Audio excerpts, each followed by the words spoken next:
What's up, everyone? Welcome back to Box with Josh, where we go over the weekend's box office. Make sure to leave in the comments what you guys watched this weekend. What did you see?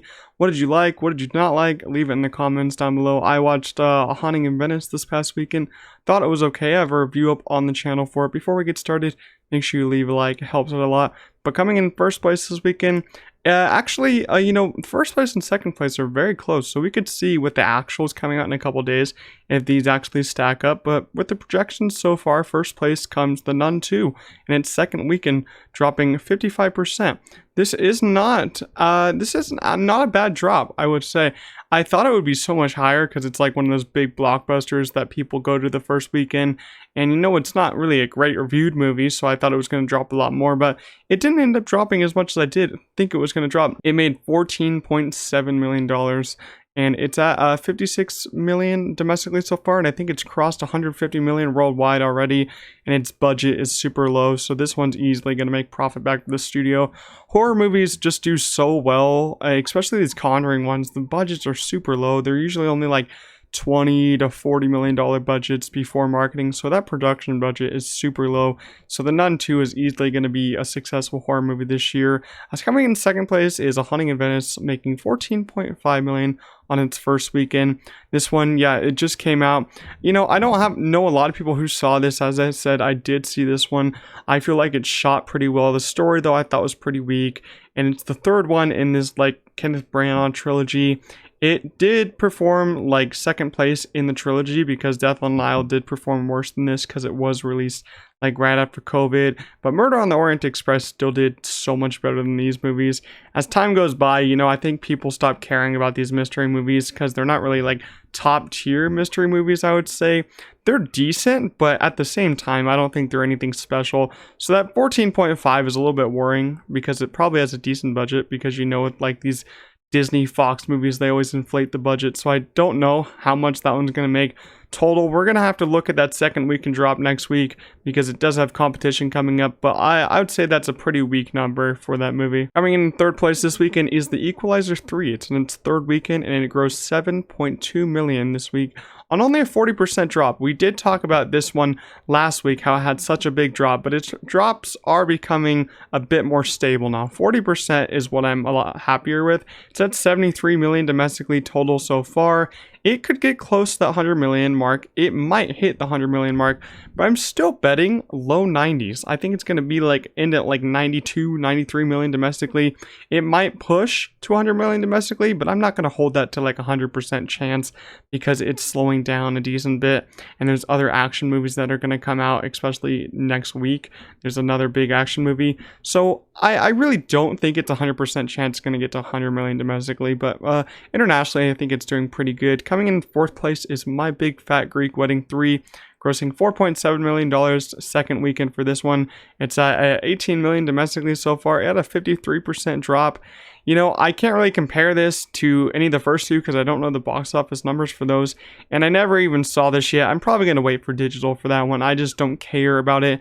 I haven't seen the first two. I still need to watch those, so you guys leave it in the comments if you've seen that one. Let me know how it is, but I think it performed decently and didn't have too big of a drop this weekend, so I think it's performing fine so far. Coming in fifth place this weekend is Barbie, of course, doing great, grossing $3.9 million on only a 30% drop on its ninth weekend. It is slowing down a decent bit. Its domestic total is at like 626 million, and I think it just outgrossed Age of Ultron worldwide. I think that is true, but a cool story about this one is that it's going to get like over 600 IMAX screens this coming week, so we're going to see what its hold is like next week because it's going to be taking those IMAX screens.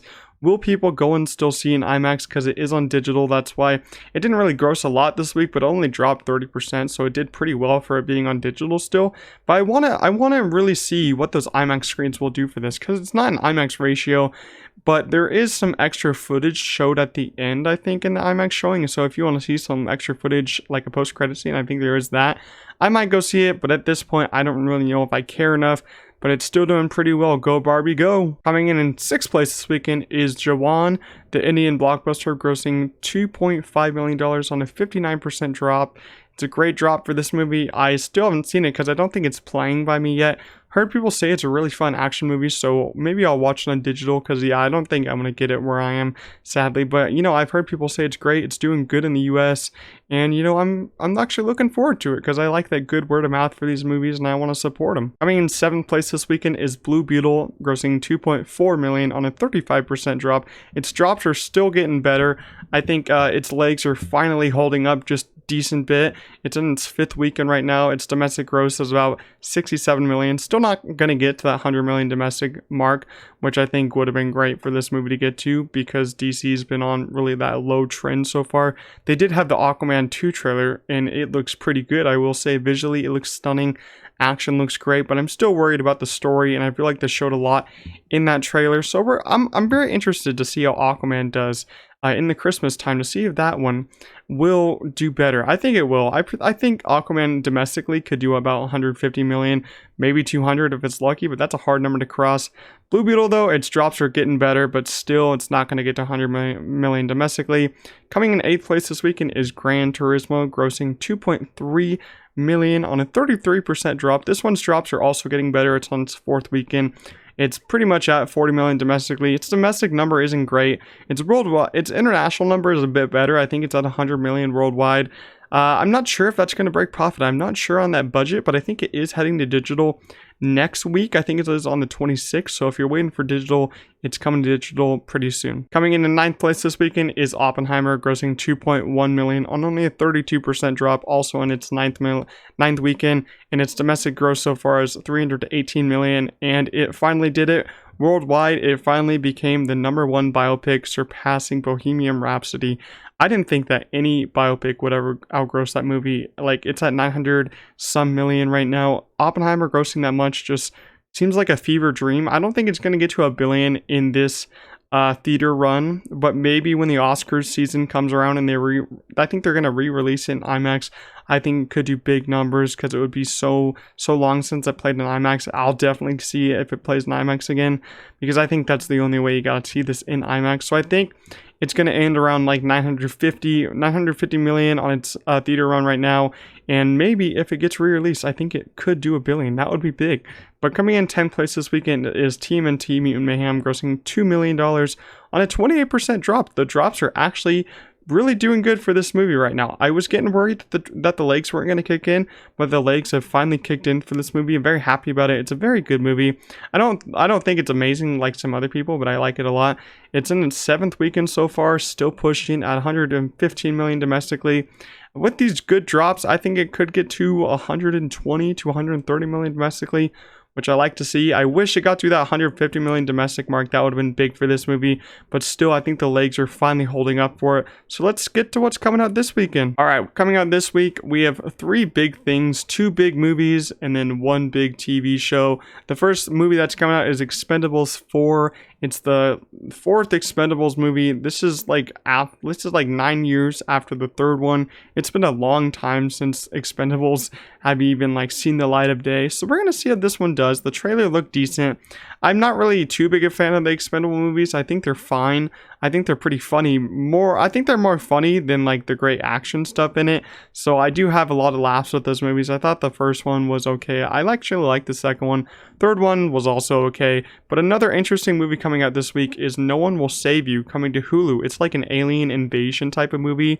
This one actually looks pretty good from the trailer. The trailer actually looked pretty tense.